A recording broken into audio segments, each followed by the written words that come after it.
I'm Beverly Belluri. And I'm John Hersey from John Hersey International. This is our 10th recipe in this series for creating next year to be our best year ever. And this is actually a series of tips, if you will, a series of recipes in one that support our last video, which was about enjoying the process. And these are 8 tips to help us create a thriving mindset that'll make our year the best year ever. And the first one is simply take the drama out of your life. Oh, boy. Gossip is part of the drama. Clean it up, get it out. There is nothing positive about drama. At work, at home, at play, remove the drama out of your life. The second thing is take care of yourself.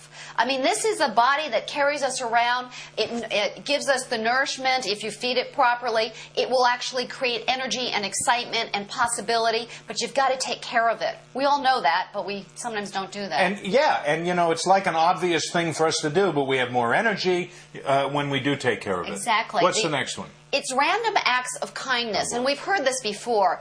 We had a very wonderful coach, Nito Quabain, who once said to us, it's not about giving back, it's simply about giving.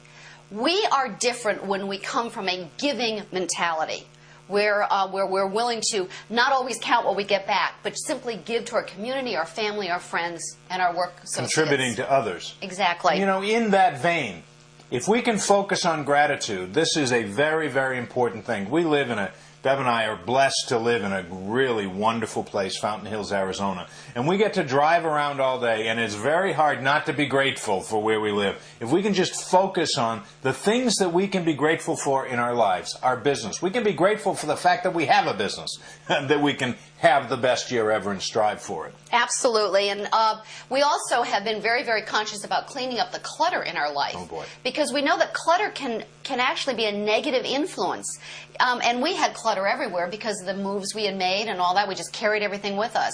So for the last, actually, 3 years or so, we've consciously been giving, every month we give to whatever organization might need our extra clothes, our books, and we do it consciously. And you know, we go through it every 6 months. In our closets, in our office, if it hasn't been used, or in 6 months, it goes. It gets donated to someone. Now, here's a suggestion.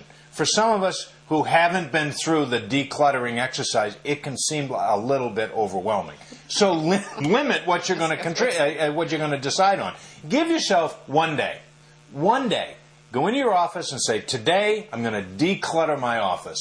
You will feel so much better at the end of that day by decluttering, and then be done with it. That's right. And come back and revisit it later. That's right. You really, really do feel more in control of yourself. And let me tell you, the next one is do not practice procrastination.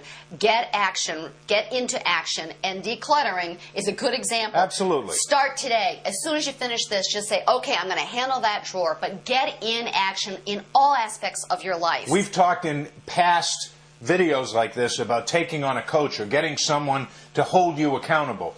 Tell them, I'm going to take on procrastination, and these are the 3 things I'm going to do this week. And ask them to hold you accountable to those so we can get into action. John talks a lot about worry.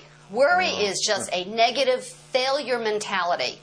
And so you know, the national pastime, I've said this many, many times. It used to be baseball, then it became football, and now it's the 3 W's. Worry, whining, and wringing your hands. So if you absolutely have to worry, you don't, but if you have to, limit the amount of time that you're going to worry. Say, all right, I'm worried, and I'm going to give myself 10 minutes, 15 minutes today, and that's what I'm going to do. I'm going to sit down, and I'm just going to worry my heart out.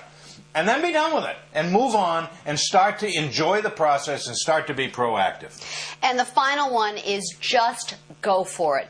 Be unreasonable in some area in your life. I went for it last year when I decided to hike the Grand Canyon. So I just got into it, and I did the deal. It is very, very empowering. You feel extremely powerful when you just break through your limitations and go for it in one area in your life. Create that very big vision that we talked about in our last segment. And remember, as we go through the year, life is not about waiting for the storm to pass. Life is about learning to dance in the rain.